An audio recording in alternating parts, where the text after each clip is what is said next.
दोस्तों राधे राधे। आप सभी का स्वागत है आपके अपने चैनल भक्ति के कई रंग में। चलिए शुरू करते हैं आज की कहानी। किसी गांव में मदन नाम का एक व्यक्ति अपने परिवार के साथ रहता था। उसके परिवार में उसकी पत्नी सुधा और उसका बेटा सोनू था। मदन माता रानी का भक्त था। वह स्वभाव से काफ़ी सीधा साधा व ईमानदार था। मदन की गांव में मिठाई की दुकान थी। वह घर घर पर मिठाई बनाता और दुकान जाने से पहले माता रानी के मंदिर में जाकर मिठाई का भोग लगाता। उसके बाद ही उस मिठाई को दुकान पर ले जाकर बेचता था। मदन की मिठाई पूरे गांव में मशहूर थी। उसकी बनाई मिठाई हाथों हाथ बिक जाती थी। वह अपने ग्राहकों से भी अच्छा व्यवहार करता। कभी किसी के पास पैसे कम होते तो भी उसे पूरी मिठाई देता। शाम को भी वह माता रानी के मंदिर में जाकर अपने रोज की कमाई में से कुछ पैसे दान करता। उसके बाद ही घर जाता था। इस प्रकार कई वर्ष बीत गए। मदन दिन रात माता रानी का नाम लेकर मिठाई बेच रहा था। धीरे धीरे वह बूढ़ा हो गया। उसके बेटे सोनू ने कहा, पिताजी अब दुकान में संभाल लेता हूँ। मदन ने उसे सब समझा दिया। सोनू ने दुकान में जाना शुरू कर दिया। मदन ने उसे मिठाई बनाना सिखा दिया। वह सुबह मिठाई लेकर माता रानी के मंदिर जाता और फिर दुकान पर जाकर मिठाई बेचता। सोनू भी माता रानी की पूजा करता था। कभी कभी मदन भी दुकान पर चला जाता था।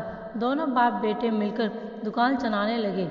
एक दिन उनकी दुकान पर एक बूढ़ी औरत आई और मदन से कहने लगी, मुझे भूख लगी है, आप मुझे कुछ खाने को दे सकते हो? पर मेरे पास पैसे नहीं हैं। मदन ने उन्हें बिठाया और खाने के लिए मिठाई दी। बूढ़ी औरत ने मिठाई खा ली पर उनकी भूख नहीं मिटी। मदन ने और मिठाई दी पर बूढ़ी औरत की भूख शांत नहीं हो रही थी। मदन ने धीरे धीरे सारी मिठाई बूढ़ी औरत को खिला दी।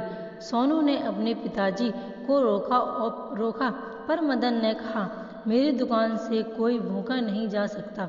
सारी मिठाई खत्म होने पर बूढ़ी औरत ने कहा, बच्चा लगता है तुम्हारे यहाँ से भूखा ही जाना पड़ेगा। तब मदन ने आग्रह किया, मैया आप मेरे घर चलिए, वहाँ भोजन के साथ मैं ताज़ा मिठाई भी आपके लिए बना दूंगा। आप मुझे सेवा का मौका दीजिए।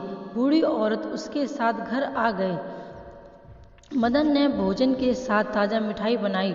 उसने सबसे पहले एक थाली में माता रानी को भोग लगाया और फिर दूसरी थाली में भोजन परोस कर बूढ़ी औरत के सामने रखा। तभी बूढ़ी औरत उठ कर खड़ी हो गई। मदन ने कहा, मैया मुझसे कोई गलती हो गई है तो क्षमा करें, आप भोजन ग्रहण करें। इस पर बूढ़ी औरत ने कहा, मेरी भूख शांत हो गई, तुम्हारा भोजन अत्यंत स्वादिष्ट था। इस पर मदन ने कहा, मैया आपने तो भोजन छुआ भी नहीं और आपको भोजन स्वादिष्ट लगा, यह कैसे? तभी वह बूढ़ी औरत रूप बदलकर माता रानी के रूप में प्रकट हो गई।